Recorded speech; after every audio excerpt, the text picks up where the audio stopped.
ยังซ้ำนี้ขี่เรือข้างหลังมันจะเป็นยังไงเลยเอาจากเมเท่าคำเมืองน้ำกันเด้อนี่นะจะเป็นเลขเราไม่ได้บอกเลขเด้เบิ่งบอกเป็นพระเบิ่งโอ้ยมันบดเจ๋งเนาะ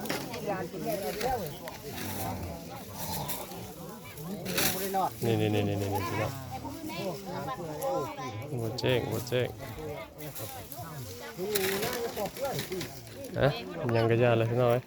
เป็นพระของเมเท่าอันที่เป็นเสียนี่นะอยู่ตรงเป็นตาหมากเพิ่นนะ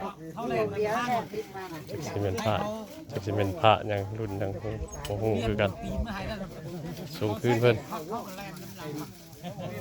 ตีนหน้าแรงก่อนตีนหลังโอเคพี่น้องมาเอาตุกเลยมาทอนดุของเมเท่าคำเลยเห็นพระองค์นี้อยู่ในมือกลุ่มมงเผาเพิ่นเนี่ยเนาะ